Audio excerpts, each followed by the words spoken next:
रुपया जब से फैले बाबू साहब तब से बटुरी नहीं। बड़ी मास्टर की बात बता रहा है। अब कौन सी चीज चढ़ गया तक उतरा नहीं है। बाबू साहब जब से चढ़ा तब से उतरा नहीं, दूसरा सपना ही रहा।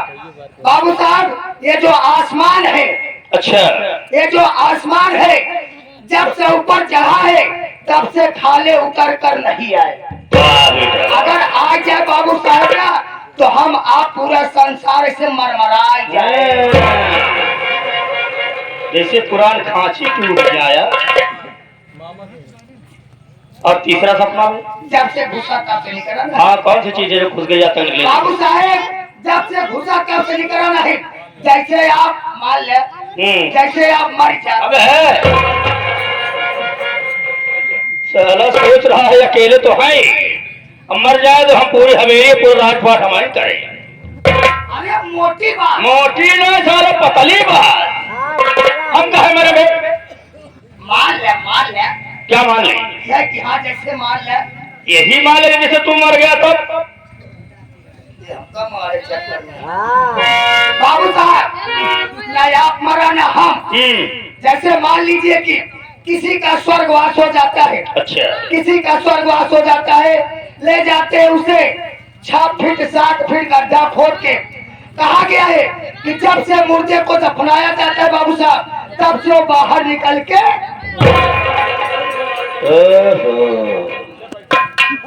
बच गया साला, बच गया। ऐसा सपन देख रहा था, ऐसा उदाहरण दिया कि इसमें कोई काट छाट नहीं कर सकता है।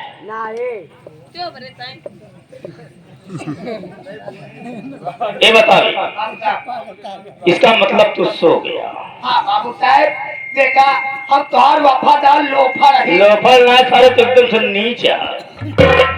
लोफर हो तो चल जाते मगर एकदम से नीच कमीना आया। अरे अरे हमारा तो नीचे वाला ही तो सदर से नौकर कहते हैं। हाँ नौकर है बाबू साहब। एक टाई हमारे धरती की माटी दिया टांग किया यहाँ का पूरे घंटे की माटी दी। उल्टे बोला था बाबू साहब। गलती के गलती के माफी दे। कुछ पढ़ा है कि नहीं भाई? हाँ कितना पढ़ा है? कितना पढ़ा है बाबू साहब? बहुत पढ़े ही। अरे बाबू साहब 9 दाई फेल। ये तो माइंड पूरी डिगरी से आ रही है। बाबू साहब 9 दाई फेल। जब 10 में नाम लिखा है गुरुजी हमका गुस्सा के पास कर दे। कहा करे तो उसी हैरान होगी इनके भी रोज आवत रही। अरे इतवार मंगल वो कर तो पढ़त नहीं। एक पास इतना सहूर बुद्धिमान है कि पढ़ ले तो गुस्से के मारे कलम चला दे कि जा तू पास आ। खिसिया के पास कहते पढ़ा लिखा ही। मेरे वो सोलो जानता है? नहीं जानता है। और पढ़ाई के बाहर है। तेरी मजबूरी पर तेरी गरीब मैंने अपने हाथ बैली पर रख लिया काम करने के लिए। इसके पहले जानते हैं कौन काम करता था? इसके पहले एक मोती किसान नाम काम करता था। मोती? मैं मोती कह रहा हूँ भिखारी। अच्छा मोती किसान मेरे यहाँ काम कर रहा था और मोती किसान की बीवी बीमार हुई।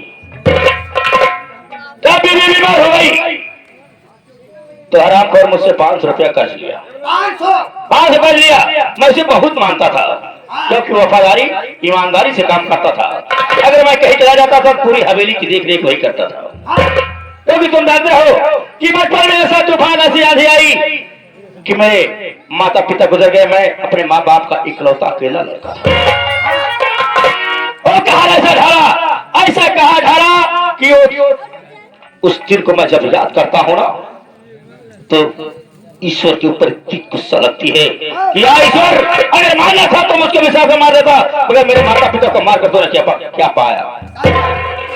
उसी दिन से उनके मारने के बाद मैं छोटा सा था और मोती किसान हमारे यहाँ काम करता था। बच्चे की तरह मुझे मानता था और मैं उसे अपने पाप करता देता था। मगर नौकर और मालिक में फर्क होता है। नौकर और मालिक में फर्क होता है। जब 5 रुपए पाया तो मोती अपने घर गए अपनी बीवी की दवाई कराने के लिए, और जब दवाई कराने के लिए गए तो वापस लौट कर नहीं आया। अब है बराबर दोनों साले मार जाते हैं। कैलेंडर मर गए बाबू साहब। अच्छा, चलो दवाई कराने के लिए पैसा ले गया तो उसी दिन से आना बंद कर दिया, आना बंद कर दिया। तो तुझको मैं रास्ते में पाया और हवेली पर रख लिया। एक दिन मैं घूमते घूमते उसकी झोपड़ी पर जा पहुंचा। जब झोपड़ी पर जा पहुंचा देखा तो बैठ कर ठास के साथ बीड़ी पी रहा, ठास के साथ बीड़ी पी रहा था। और मैं बोला, है मोती, ए मोती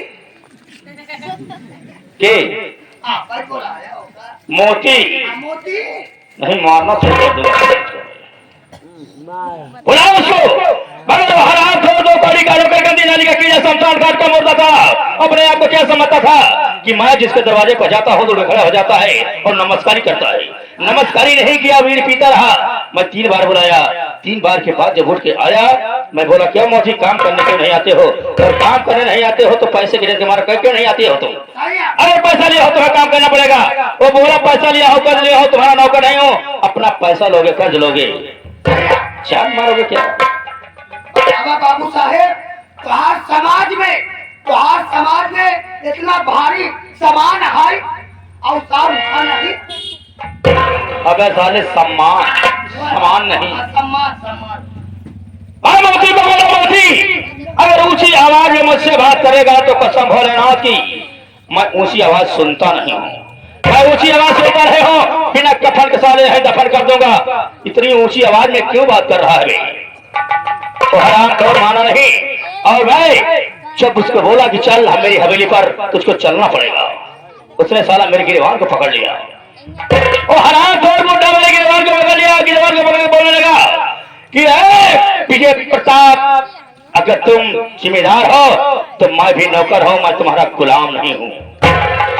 उसी गुस्से में भरी हुई राइफल मुझसे बर्दाश्त नहीं हुआ, मेरी सल्टी हो रही थी और उसके सीने पर दबा दिया।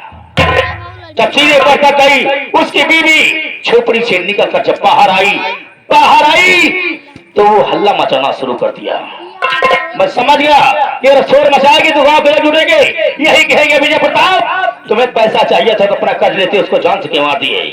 कानून की नजर में मैं फंस जाता। उसकी बीवी का बाल पकड़ा और तेजी के साथ धक्का दिया कि हमारा हाथ छोड़ दे, मेरा गिरवान छोड़ दे। मगर वो गिरवान को पकड़ी थी। जब मेरा गिरवान छुटा और उसका बाल पकड़ कर ठकेला तो हराम खोर जाकर दीवार में टकराई, उसका सर फट गया और वो भी मर गई। मैं सोचने लगा मोती तो मर ही गया था, मगर ये हराम खोर भी मर गई। अब बचने का रास्ता क्या निकालो? मैं बचने का एक ही रास्ता था कि दोनों को घसीट के ले गया उसकी झोपड़ी में ले जाने के बाद उसकी झोपड़ी में आग लगा दिया। जब गांव के लोग दौड़ने लगे तो मैं पीछे से रास्ते से निकल पड़ा। मगर पीछे से रास्ते जब निकल रहा था तो देखा एक छोटा सा बच्चा 5 वर्ष का ठगा हुआ चला आ रहा था, भागते हुए चला आ रहा था। और उसने देखा मुझको तो सीधा खींच के पत्थर मेरे सर पे मारा। मेरा सर फट गया और खून बहने लगा। उस खून को देखकर बलंदर मुझे बर्दाश्त नहीं हुआ। राइफल की गोली फिर भरा और उसका पीछा कर लिया। वो हराम को झाड़ियों से छिपता हुआ भागते हुए जाकर एक पहाड़ी थी, पहाड़ी पर चढ़ गया। चढ़ तो गया मगर पहाड़ी का रास्ता खत्म हो चुका था। वहीं पर खड़ा होकर गिड़गिड़ा रहा था। हमने कहा, हराम को तूने मेरा सिर फोड़ा है, आज मैं तुझको जान से मार दूंगा। जब ये आवाज सुना तो पहाड़ी पर से छलांग लगा दिया। बहुत ऊंची पहाड़ी थी और उसी पहाड़ी पर से गिर के खत्म हो गया। कहा गया है, न रहा बांस न बाजेगी बांसुरी। रास्ते का कांटा साफ हो गया। उसी दिन से मैं सोचने लगा मैं अपनी हवेली में रहूंगा तो लोग मुझे यही कहेंगे कि आप उसके दरवाजे पर गए थे और उसको मार दिया, उसकी झोपड़ी में आग लगा दिए। मैं बहाना बनाने के लिए कुछ दिन के लिए मैं शहर चला गया। जब शहर चला गया 1 हफ्ते के बाद आया तो मैं जब बचपन में पढ़ाई कर रहा था, 5 वर्ष का था, तो मेरे साथ में एक छबीली नाम की लड़की पढ़ती थी। जब मैं शहर से घूम कर आया, बलंदर वादा किया था मुझसे, बहुत मोहब्बत करती थी। जब तक मुझे देख नहीं लेती थी तब तक वो पानी नहीं पीती थी, खाना नहीं खाती थी। मगर मेरे ना रहने के बाद वो हरामखोर मेरे प्यार को धोखा दे करके अपनी शादी श्याम बाबू के साथ रामनगर का श्याम बाबू और गंगानगर का मैं रहने वाला, उसने अपनी शादी रचा लिया। उसी दिन से मेरा दिल ऐसे खटक रहा है कि हरामखोर तूने मुझे कसम धरा दी। मंदिर में जाकर भोलेनाथ की कसम धरा करके बोली कि मैं शादी करूंगी तो विजय प्रताप तुमसे करूंगी, अन्यथा मैं किसी से शादी नहीं करूंगी। उधर तो मेरे साथ धोखा हुआ, घर भी धोखा हो गया। परमात्मा ने बच्चों से धोखा देते चले गया। आज मैं शादी करने के योग्य हो गया तो मेरे साथ तुम्हें धोखा कर दी। अगर तू धोखा अगर मेरे साथ किया है तो इसका अंजाम बहुत बुरा होगा। अगर विजय प्रताप दुखी तो सारी दुनिया दुखी, अगर विजय प्रताप खुश तो सारी दुनिया खुश। अगर मैं दुखी हो गया हूं तो कसम भोलेनाथ की, अगर उसके पूरे परिवार को बर्बाद न कर दिया तो मेरा नाम विजय प्रताप डबलनाथ से बात है। राइफल उठा और चल मेरे साथ। चलता हूं छबील के घर चलूंगा और एक बहाना बनाकर चलूंगा कि तुझसे मुलाकात करने आया हूं। अगर बात बन गई तो खेल में मजा तब आएगा। ठीक है, अगर मेरे साथ में चलना तो होशियारी से चलना, कोई ऐसी बात मत बक देना कि मैं जो तुझे बता चुका हूं। ठीक है, चल मेरे साथ।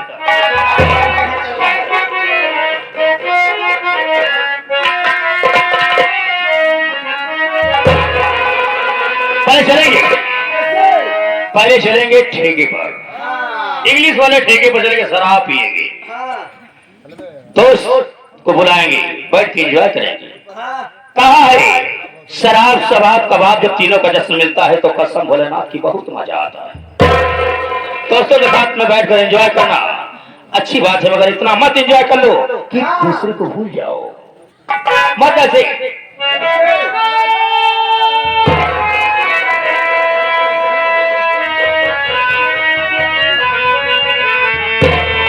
कि ला ला ला ला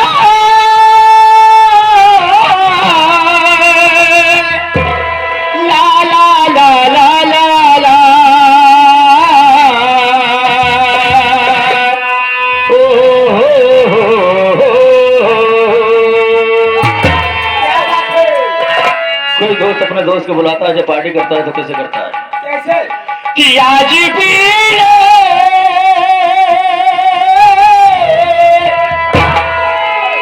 कि आज पीने की दावत है यार,